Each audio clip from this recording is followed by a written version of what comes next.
Well, greetings, friends and followers. This is Nurses Talking. I am Del Barzi. As always, if you like what you see and hear, subscribe. Leave us a comment. Let us know what you think. Here on Nurses Talking, we speak to nurses anywhere in the world and at any stage in their nursing journey, from students to retirees and anywhere in between. Today, it is my great pleasure to welcome Donita Allen. Donita was born in Worcester, Ohio, and raised on the streets of Minneapolis, Minnesota. She attended high school in North Minneapolis and grew up as a troubled teen. During her adolescent years, she lived a life of crime. At 14, she had her first child and her second at 17. With two children to raise and no support system, she went back to school and obtained her GED at 19. With her overwhelming love of math, she began college studies as an accountant, but quickly realized that her personality and career path did not align. After years of searching, Donita finally found her calling in nursing. She obtained her first nursing diploma as a licensed practical nurse. She then went on to obtain an associate's degree as an RN, then a bachelor's, and finally a master's degree in nursing. Her drive and motivation as a registered nurse, community activist, and stewardess comes from her desire to help others. Donita is now a wife, a mother, and the author of 3 books. So welcome, welcome, welcome, Donita. Thank you so much for having me. I am so delighted to have you. Your story is one that A, piques my interest and B, kind of fills me with admiration. So thank you very much. Yes, you're so welcome. Firstly, though, you went through all of this. What was it then? You said you searched for years. You started as, trying the accounting path, then you started searching, then you finally hit nursing. So what was it that drew you to nursing? So honestly, um, my mother-in-law was a nursing assistant, and the way that she described, caring for people, she absolutely loved it. So of course, she encouraged us to go to school. We became nursing assistants. I Okay. absolutely did not love it, right? I was doing it, I had children to take care of, and I wanted to support my family. So as I was, working, other nurses recognized my strengths and they were like, "Oh, you should probably go back to school for nurses." And I'm like, "No, that's not anything that I desire to do." And then one day, my aunt sat me down and said, "This is where I see your life going. I was told that you were going to be a nurse." And I kind of laughed at her. I said, "Yeah, no, that's not anything that I desire to do. My desire was to actually get dressed every day in my business clothes with my briefcase and go into my office." And so nursing was never on my path. So, long story short, when a few years had gone past, and I said, "I'm going to go to school for nursing." And she kind of laughed at me and she said, "I told you you'd be a nurse." Mhm. And it just wasn't something that I ever imagined. And here you are. Here I am, 18 years later. So, though, A, you didn't really have a desire. B, you had children to support. This tells me there are challenges. What were some of the challenges for you? So for me, I dropped out of school when I was 17. So in order to go back to nursing school, I had to go first, get my GED. Yeah. And daycare was always a challenge for me. And then, once I enrolled in school, it was trying to balance, the home life and actually, working and going to And school. So, and I was mhm. a single parent for all these years, so it was a difficult balance for a long time. Yeah, I can imagine.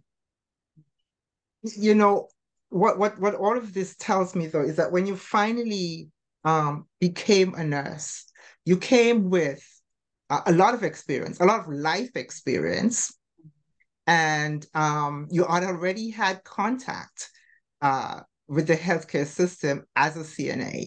You already were a parent, so you had healthcare system contact with the healthcare system as a consumer. How did that help you as a nurse? As one of my jobs when I was a CNA, I worked on a cardiac floor, and it had been much different than my previous experiences.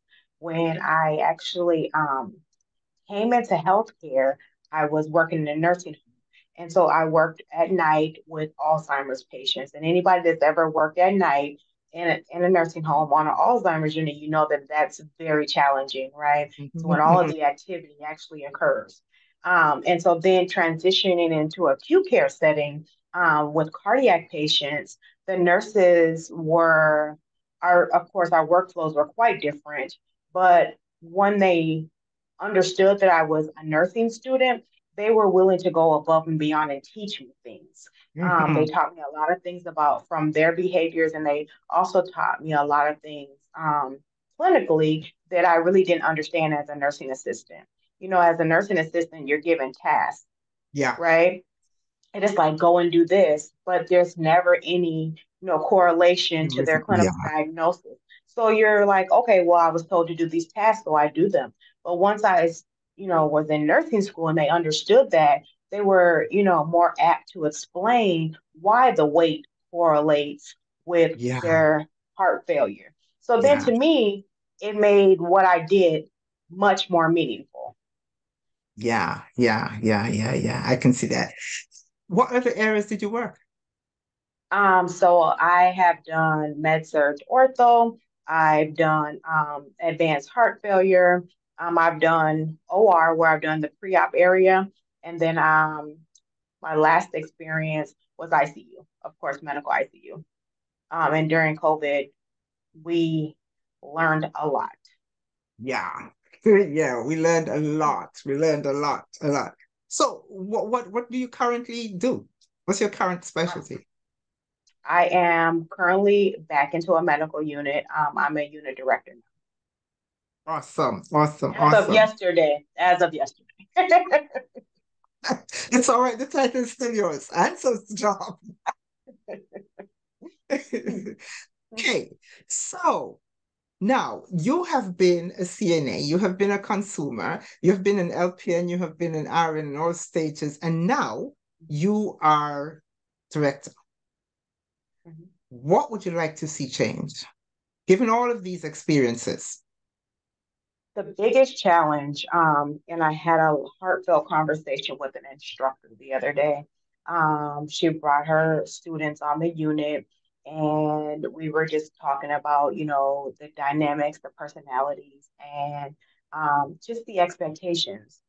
When I see a lot of these younger nurses that are coming into the field, right, they have a false sense of what to expect from nursing, right? And what we teach them in nursing school and the reality that they experience once they make that shift to becoming an actual nurse on the floor doesn't actually help them, right? And it hurts us as well because we have these nurses that come in, they're super excited about, graduating and taking care of patients and doing all of this. But then when we get them to the floor, our ratios, impact the love of what they do. Of course, a lot of our policies affect the love of what they do. And I feel like at some point in time, we need to sit down and have a realistic conversation with the nursing schools because I know that they have a job to do, but we also have a job to do as leaders in our field, right? We have to prepare this next generation of what's to come.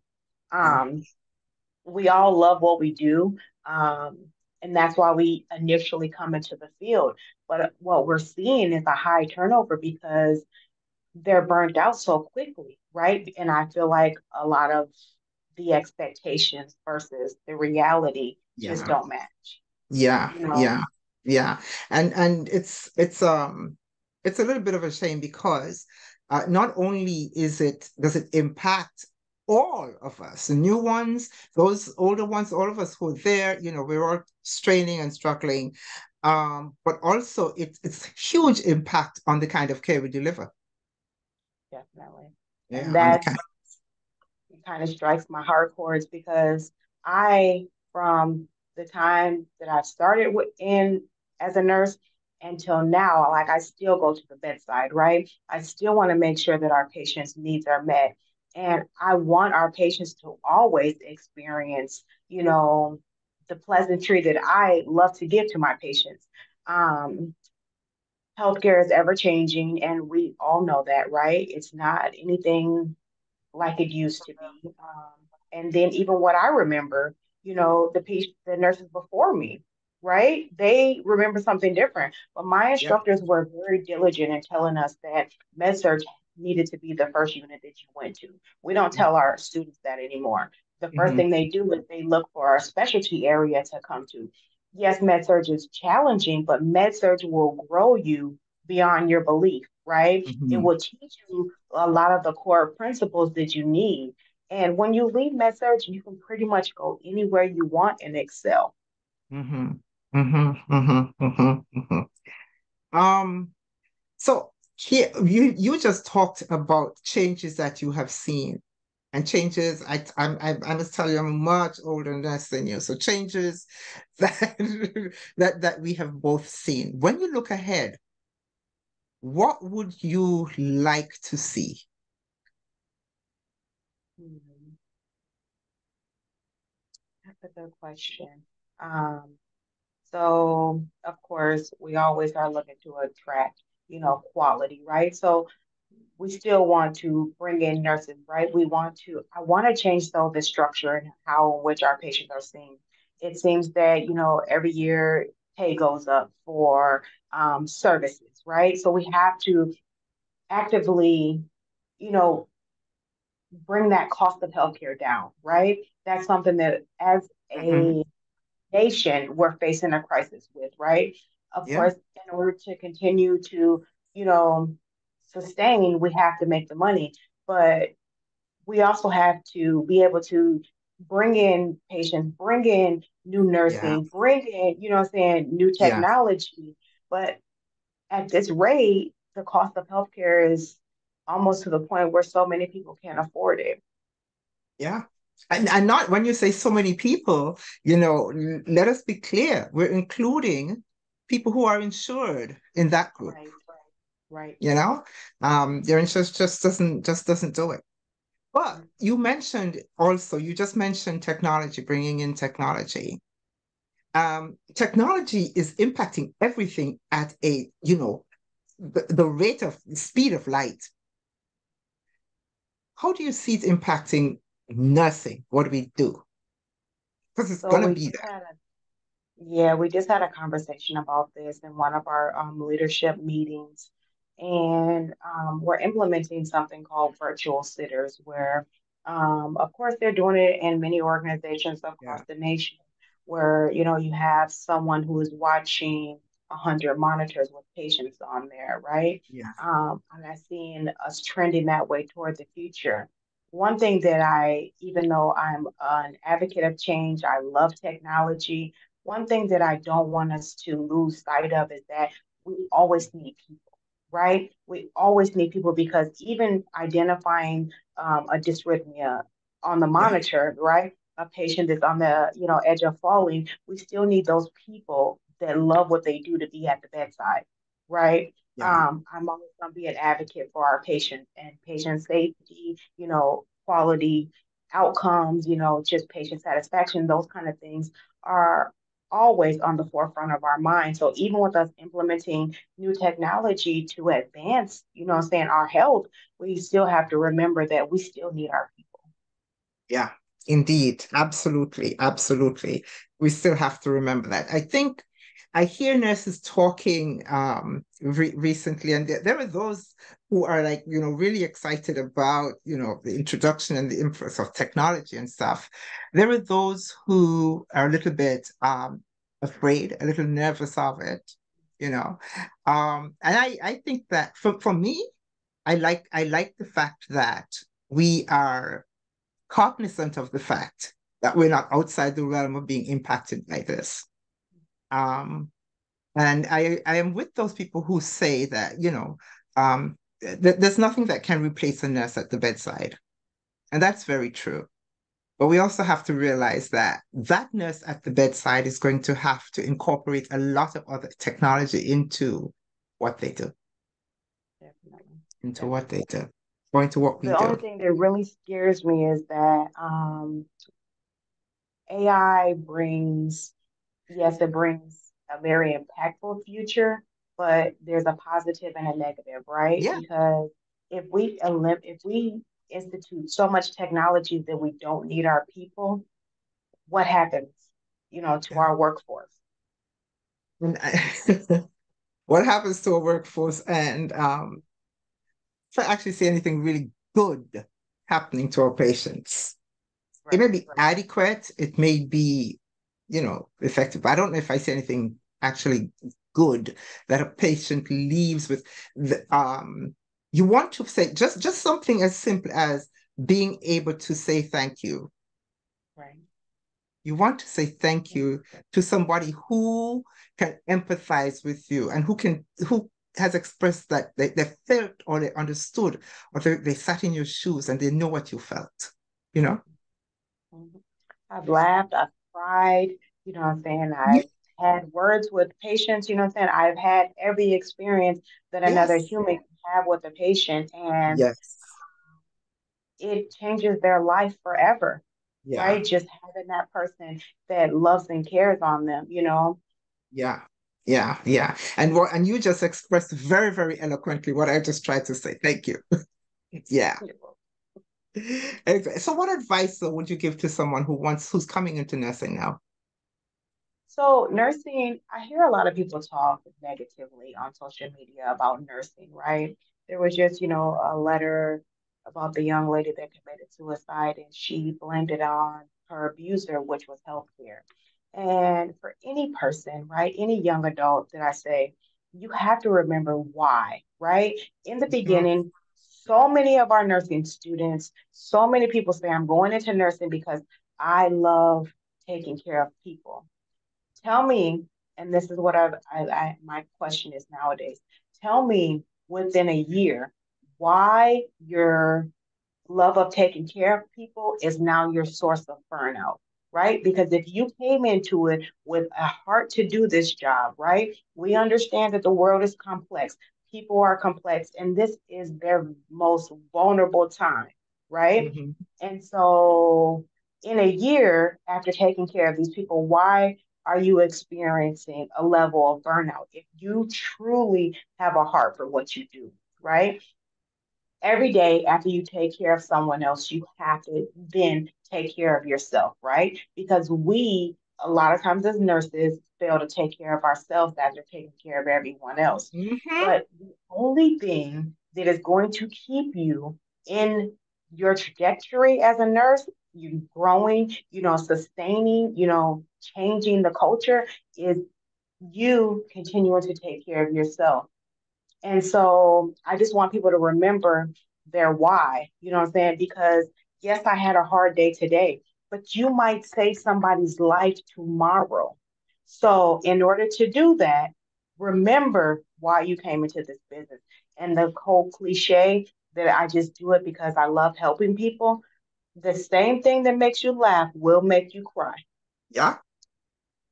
And Yep. so if you love Every taking care of people, remember that on your worst day. Yeah. Yeah. Yes, indeed. Yes, indeed. Yes, indeed. What do you do for self-care? I do a lot. So for me, I'm a very spiritual person. So I ritual every week, what I'm saying? I'm feeding myself word, Mhm. meditation, prayer. I take a lot of trips. I love to travel. So going out and seeing how other people live, seeing other cultures, exploring their food, doing fun adventures. I'm also a writer, as you know, so I write books.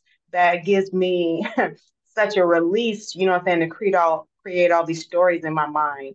And of course, I have family, so planning the events and hanging out with them. So I'm always doing something to keep myself rejuvenated because what we do. is very taxing, you know what I'm saying, on us mentally. You know what I'm saying? Yeah. There's some patients that, you know, you want to do more for them, or you watch people at the end of their life and their transition moments. And so those things make you reflect on your life and how you can do better and how you can also help other people. One of the things that I have just recently started was a transitional home, because homelessness in our area is astronomical, right? Affordable housing isn't really affordable because, you know, of course, the Yeah. cost of real estate versus what a Yeah. person makes does not correlate Yeah. They anymore. don't correlate. Hmm. Um, and so I house homeless women with children.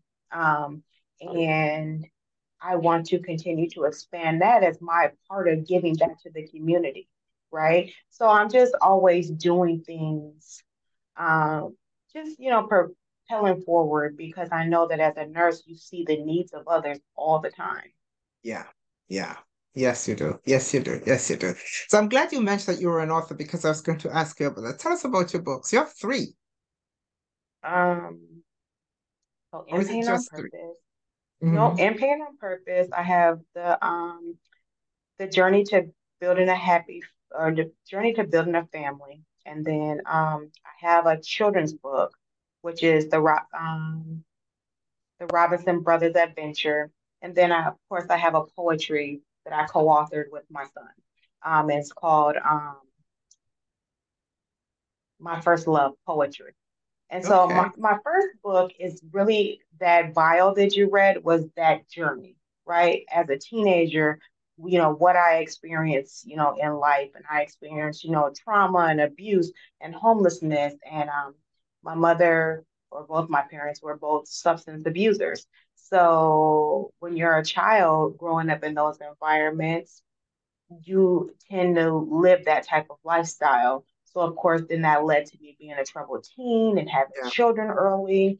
And then it was that, you know, that point in my life where I realized that I wanted to do better for my children. And that's when I went back to school.